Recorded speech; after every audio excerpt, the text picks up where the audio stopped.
Assalamualaikum semuanya, semoga Allah senantiasa memberikan keberkahan kepada kita semuanya, amin ya robbal alamin. Kala itu kota Baghdad mendata gempar oleh kehadiran orang asing.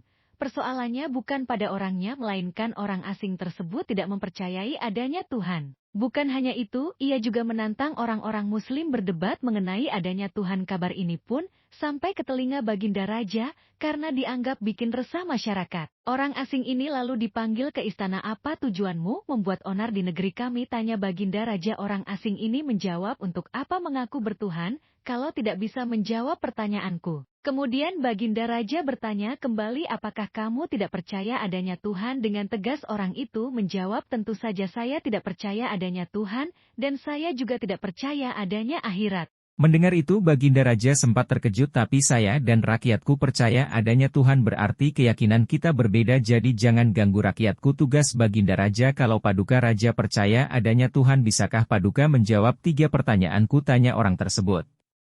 Silahkan, balas Baginda Raja. Pertanyaan pertama, orang Islam meyakini bahwa dunia dan seisinya adalah ciptaan Allah. Lalu siapakah yang menciptakan Allah? Bukankah sesuatu yang ada pasti ada penciptanya? Pertanyaan yang kedua, katanya di dalam surga manusia tidak akan berak ataupun kencing, sedangkan mereka makan dan minum tiap hari. Bagaimana mungkin ini bisa terjadi, padahal segala sesuatu yang akan dimasukkan pasti akan keluar, entah itu dengan bentuk yang lain. Dan pertanyaan yang ketiga, orang Islam meyakini kalau setan terbuat dari api, tapi katanya setan akan disiksa dengan api neraka. Mana mungkin api bisa menyakiti api? Mendengar pertanyaan orang asing itu, Baginda Raja hanya terdiam. Bisa saja ia menjawab berdasarkan hadits dan Al-Quran, tapi karena yang dihadapi adalah orang yang tidak percaya Tuhan, maka dijawabnya harus dengan logika. Kemudian salah satu menterinya membisikkan kepada Baginda Raja, Paduka, kalau soal beginian serahkan saja pada Abu Nawas, dia pasti bisa mematahkan argumen orang itu. Baginda Raja menyetujui usulan menterinya. Maka dipanggillah Abu Nawas ke istana. Singkat cerita, Abu Nawas pun datang menghadap Baginda Raja. Ia lalu dipersilahkan duduk di sampingnya. Ada apa Paduka, kenapa tiba-tiba memanggil hamba? Tanya Abu Nawas. Begini Abu Nawas, orang asing ini tidak percaya adanya Tuhan. Dan dia mengajukan 3 pertanyaan, tapi jawabannya harus masuk akal, ujar Baginda Raja. Sekilas Abu Nawas menatap orang asing tersebut. Oh, ini orangnya yang bikin kembar kota Baghdad, pikir Silahkan, Abu apa yang Nawas. ingin kau tanyakan, ucap Abu Nawas. Dengan penuh percaya diri orang asing tersebut memulai pertanyaannya. Anda sebagai orang muslim tentu percaya bahwa segala sesuatu baik yang terlihat maupun tidak terlihat pasti ada yang menciptakan. Iya, tentu saja saya percaya, timbal Abu Nawas.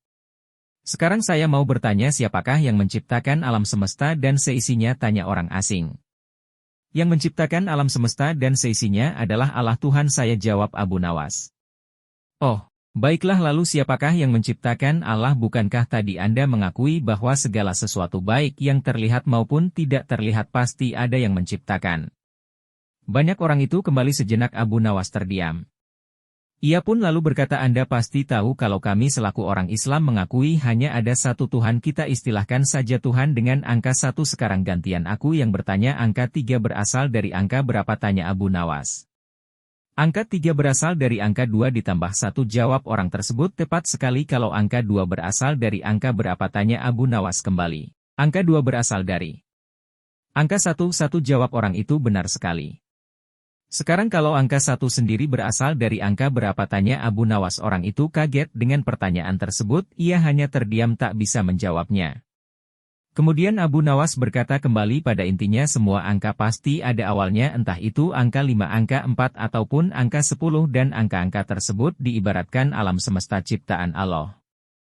Apabila kamu bertanya siapa yang menciptakan Allah, sama halnya saya bertanya dari mana angka 1 itu ada, kamu pasti tidak akan bisa menjawabnya, jelas Abu Nawas. Orang itu pun langsung terdiam merenungi kata-kata Abu Nawas. Untuk jawabanmu atas pertanyaanku yang pertama masuk akal juga. Sekarang pertanyaan yang kedua.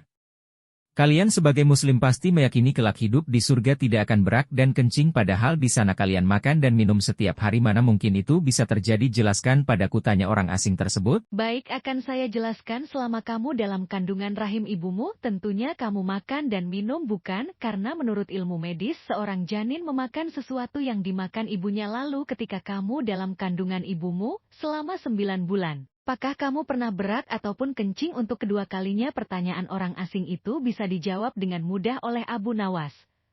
Baik, jawabanmu masuk akal. Sekarang pertanyaan terakhir kalian, sebagai muslim pasti meyakini kalau setan terbuat dari api dan neraka juga terbuat dari api, tapi yang membuat saya heran katanya, setan akan disiksa dengan api neraka. Mana mungkin api bisa menyakiti api? Itu hal konyol yang pernah saya dengar, ujar orang asing tersebut. Bisakah kamu menjelaskannya? Tanya kemudian. Sebelum aku menjawab pertanyaan yang terakhir, aku ingin kita saling berjanji apapun jawabannya, kamu tidak boleh marah, minta Abu Nawas. Tentu saja saya tidak akan marah, apalagi kalau jawabannya masuk akal, balas orang tersebut. Tiba-tiba Abu Nawas menampar pipi orang asing itu sangat keras. Baginda Raja dan orang-orang yang hadir terkejut dibuatnya. Hei, apa-apaan ini? Kalau tidak bisa menjawab jangan emosi, apalagi sampai main pukul kayak gini, protes orang asing. Siapa yang emosi itu tadi adalah jawaban saya. Apakah tadi kamu merasakan sakit? Tanya Abu Nawas. Tentu saja sakit, jawab orang itu.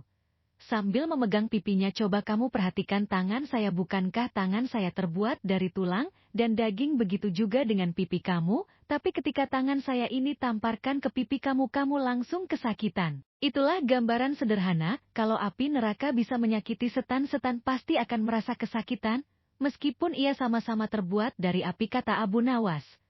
Menjelaskan orang tersebut lalu terdiam, ia tak bisa membantah argumen Abu Nawas.